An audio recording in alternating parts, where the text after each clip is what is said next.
السلام عليكم ورحمة الله وبركاته. ازيكم عاملين ايه؟ يا رب تكونوا بخير. النهاردة بإذن الله هنعمل مع بعض القلقاس، هنعمله بطريقة حلوة قوي.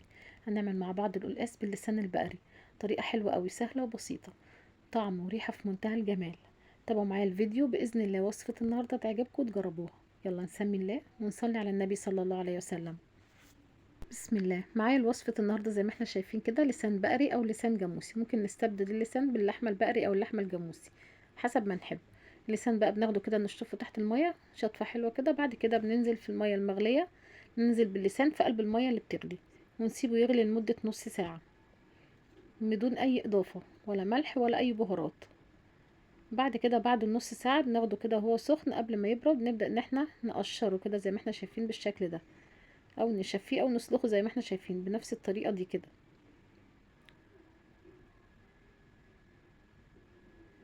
بنقشر بقى اللسان كله، نشيل القشرة خالص زي ما احنا شايفين بالشكل ده.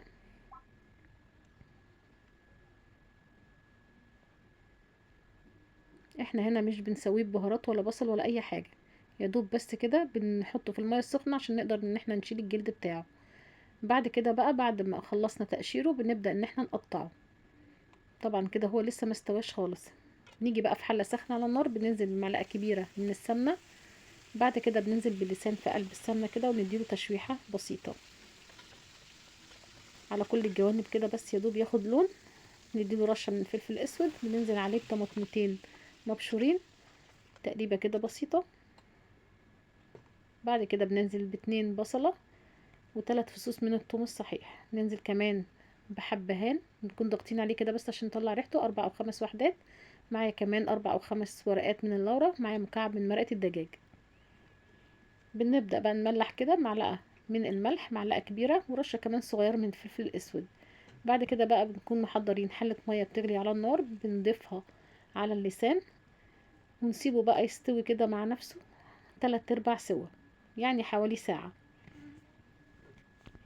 في أثناء ما هو بيستوي بقى بنحضر نجهز الخضرة بتاعتنا، بنكون غسلينها كويس قوي. معايا هنا السلق، بيتباع عند بتاع الخضرة عادي السلق بتاع القلقاس.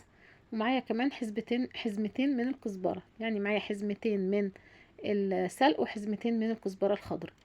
بنبدأ بقى نقطع الجزء ده كده، بنستغنى عنه بنرميه خالص، وبنقطع السلق والكزبرة تقطيع عشوائي كده اي حجم زي ما احنا شايفين بالشكل ده.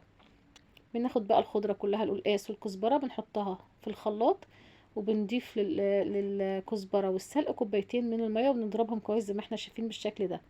بعد كده بقى بنفصل الخضرة كده، بنفصل المية بتاعت الخضرة عن الخضرة نفسها، بنعصرها كويس قوي. وهنستخدم المية وهنستخدم الخضرة تاني، يعني مش هنرمي حاجة خالص. نبدأ بقى نعصر كده، نعصرهم كويس قوي، ما نخليش اي ميه خالص في الكزبره او السلق، بنعصرها تماما. وهنا محضره معايا كيلو من القلقاس، لازم يكون متجمد. لما بيتجمد القلقاس معانا ونيجي ان احنا نطبخه بيبقى معانا زي الزبده وطري خالص، احسن من ان احنا نستخدمه فريش. زي ما احنا شايفين كده اللسان اخد معانا 3/4 سوا. بنبدا بقى نخرجه من قلب الشوربه، وبنصفي الشوربه دي تاني كده في نفس الحاله اللي احنا كنا سالقين فيها اللسان. بنصفي الشوربه تماما وبننزل عليها بالميه بتاعه السلق والكزبرة زي ما احنا شايفين كده. دي المية اللي احنا فصلناها عن الكزبرة والسلق بعد ما ضربناهم. وبعد كده بقى بنرجع نضيف تاني اللسان، وبنضيف القلقاس اللي هو متجمد معانا زي ما احنا شايفين بالشكل ده. وبنضيف بقى مكعب من مرقة الدجاج، بيدي طعم حلو قوي. ونسيبهم لحد ما يكملوا تسوية بتاعتهم. نيجي بقى في طاسة كده سخنة على النار، بننزل معلقتين من الزيت ومعلقة كبيرة او معلقتين كبار من السمنة. وبننزل بقى بالكزبرة والسلق بعد ما صفيناهم كويس قوي من المية بتاعتهم، ومعاهم معلقة كبيرة من الثوم المفروم. حابين نقلل الثوم نقلل.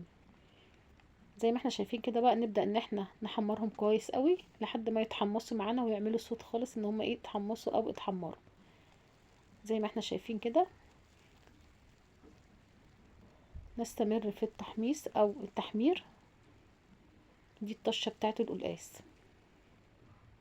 لحد ما ياخد معانا اللون كده الغامق اللي هو بتاع الدقة بتاعت القلقاس، يبقى اتحمر معانا تماما او اتحمص. زي ما احنا شايفين كده بننزل على القلقاس كده بالطشة، سمي الله.